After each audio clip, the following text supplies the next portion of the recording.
নমস্কার, অ্যাস্ট্রো শ্রাবণীতে আপনাদের সবাইকে জানাই স্বাগত। সামনেই দোলযাত্রা মানে হোলি। আর এই হোলি কিন্তু বছরে একবার হয়ে থাকে এবং বসন্ত উৎসব বলেও কিন্তু এই হোলিকে আমরা জানি। কিন্তু এই এক বছরের একটা দিনই যে হোলি হয়ে থাকে তা নয়।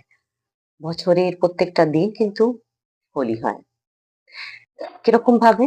তার রংগুলো কি? তার রংগুলো হচ্ছে প্রেমের রং, করুণার রং, দয়ার রং, ক্ষমা করার রং। এই রঙে কিন্তু প্রতিটা দিন কিন্তু দোলযাত্রা হয়েই যাচ্ছে। কিন্তু যখন এই দোলযাত্রা এই বসন্তকালে হয় তখন এই প্রেমের রং, করুণা, দয়া, দাক্ষিণ্যের রঙেরই কিন্তু বহিঃপ্রকাশ ঘটে এর মাধ্যমে। সারা প্রকৃতি কিন্তু আলিঙ্গন করে নেয় এই ভালোবাসাকে। আর সেই ভালোবাসার বহিঃপ্রকাশকে সকলে মিলে সেলিব্রেট করা হয় এবং নানা রকম রঙের মাধ্যমে। কিন্তু তার সাথে আরেকটা জিনিস কিন্তু মিশে যায়। আর এই মিশে যাওয়ার জন্য এই দোলযাত্রা বা এই হোলি একটা কুৎসিত রূপ ধারণ করে নেয়। একটু জানবো কি সেই জিনিস এবং কেন এই কুৎসিত রূপ ধারণ করে? আমরা সকলেই জানি যে এই দোলযাত্রা কিন্তু রাধা কৃষ্ণ একটা লীলার কথা কে বলেই কিন্তু এই দোলযাত্রা কিন্তু প্রচলিত। সেখানে কিন্তু রং দিয়ে সবাইকে সম্বর্ধনা করা হয়ে থাকে। প্রচুর জায়গায় কীর্তন হয়, প্রচুর জায়গায় গান হয়, প্রচুর জায়গায় আবির নিয়ে নিজেদের ভাবের বহিঃপ্রকাশ করা হয়ে থাকে। তার সাথে সাথে এস মানে এর অপোজিট কিছু ঘটনা ঘটে। সেখানেও কিন্তু রং থাকে, সেখানেও আবির থাকে, সেখানেও বাঁদর রঙের মতন রং ইউজ করা হয়, ব্যাটারি রঙের মতন রং ইউজ করা হয়। নর্দমার কাদা, মাটি সেগুলোও কিন্তু ইউজ করা হয় দোলের নাম করে, দোলযাত্রার নাম করে বা হোলির নাম করে। কি দরকার আছে এই জিনিসগুলোকে ব্যবহার করার?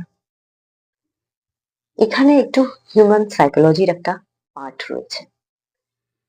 বছরের বছর মানুষ কিছু জিনিস নিজেদের ঈর্ষা, কামনা, বাসনার অনেক কিছুকে দমন করে নিজের মধ্যেই রেখে দেয়।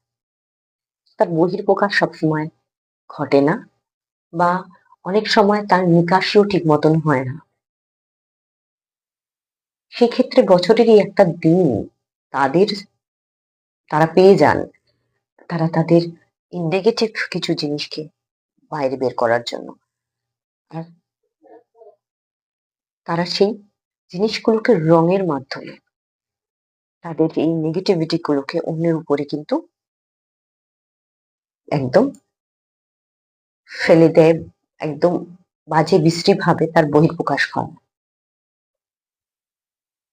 একটুখানি যদি আমরা সতর্ক থাকি বা একটুখানি যদি আমরা এটার প্রতি অ্যাওয়ারনেস রাখি তাহলে দেখতে পাবো যে সেই সব লোকগুলো যারা ভীষণ আহ, তাদেরকে দেখে বোঝা যায় না বছরে কোনো সময়, কিন্তু তারাই কিন্তু এরকম ধরনের কাজগুলো করে থাকে এবং আরো কিছু যারা রয়েছে তারা তো করেনি। হুম,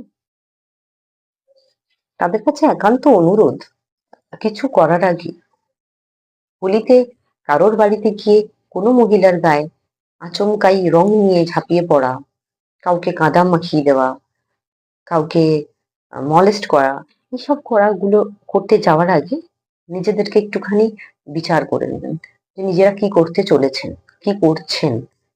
হ্যাঁ, এগুলো কি করা একান্তই ভীষণ দরকার? এগুলো মাধ্যম দিয়ে শুধুমাত্র একটা জিনিসই বোঝা যায়, যেটা হচ্ছে মানুষের মধ্যে যে নানা রকমের নেগেটিভ জিনিস একদম বোঝাই পড়ে রয়েছে সেগুলো কিন্তু নিকাশি করা হচ্ছে, অন্যের উপরে ছেড়ে দেওয়া হচ্ছে। তো প্লিজ বন্ধ করুন, বন্ধ করুন এরকম ধরনের আহ দোলযাত্রা সেলিব্রেট করা। এগুলো দোলযাত্রা, এগুলো হোলি সেলিব্রেট নয়, এগুলো নিজেদের নেগেটিভ থটস কে অন্যের উপরে চাপিয়ে দেওয়া বলা হয়।